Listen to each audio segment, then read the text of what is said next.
ଥରେ ଜଣେ କୁକୁଡ଼ା ପାଳକଟିଏ ଚିଲର ଅଣ୍ଡା ପାଇଲା। ସେ ତାକୁ କୁକୁଡ଼ା ଅଣ୍ଡା ଭାବି କୁକୁଡ଼ାମାନଙ୍କ ଅଣ୍ଡାରେ ଆଣି ରଖିଦେଲା। କୁକୁଡ଼ା ନିଜର ଅଣ୍ଡା ଭାବି ତାକୁ ଉଷୁମ କଲା ଆଉ ତାର ଯତ୍ନ ବି ନେଲା।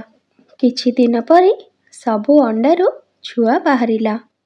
ସେଥିରେ ଚିଲ ଛୁଆ ବି ଥିଲା। କୁକୁଡ଼ା ଛୁଆଙ୍କ ସହିତ ଚିଲ ଛୁଆ ବି ଟିକେ ଟିକେ ବଡ଼ ହେବାକୁ ଲାଗିଲା। ସେ କୁକୁଡ଼ାମାନଙ୍କ ସହିତ ରହି କେବେ ବି ନିଜକୁ ଗୋଟିଏ ଚିଲ ବୋଲି ଅନୁଭବ କରୁନଥିଲା। ସେ ନିଜକୁ କୁକୁଡ଼ା ଛୁଆ ଭାବୁଥିଲା। କୁକୁଡ଼ା ଛୁଆମାନେ ଟିକେ ଟିକେ ଉଡ଼ିବା ଆରମ୍ଭ କଲେ। ଚିଲ ଛୁଆ ବି କୁକୁଡ଼ା ଛୁଆମାନଙ୍କୁ ଅନୁସରଣ କଲା।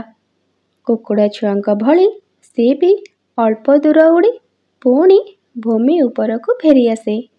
ସେ ବହୁତ ଉଚ୍ଚ ଉଡ଼ିବାକୁ ମଧ୍ୟ ଚେଷ୍ଟା କଲା ନାହିଁ। ଦିନକର ଘଟଣା। ଦିନେ ସବୁ କୁକୁଡ଼ା ଛୁଆମାନେ ବୁଲୁଥିବା ବେଳେ ସେହି ବାଟ ଦେଇ ଗୋଟିଏ ଚିଲ ଉଡ଼ିଗଲା।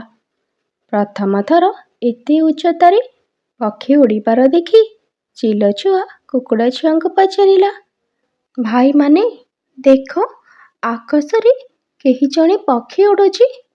ସେ କିଏ?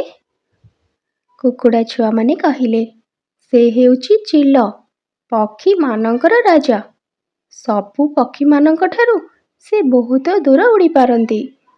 ତାପରେ ଚିଲ ଛୁଆ ପଚାରିଲା, ମୁଁ ଯଦି ତାଙ୍କ ପରି ଉଡ଼ିବାକୁ ଚାହେଁ ତେବେ କ'ଣ ହେବ? କୁକୁଡ଼ା ଛୁଆ କହିଲା, ଏ କ'ଣ କହୁଛୁ? ତୁ ଜଣେ କୁକୁଡ଼ା ଛୁଆ। ତୁ ଯେତେ ଚେଷ୍ଟା କଲେ ବି ଏତେ ଉଚ୍ଚକୁ ଉଡ଼ିପାରିବୁ ନାହିଁ।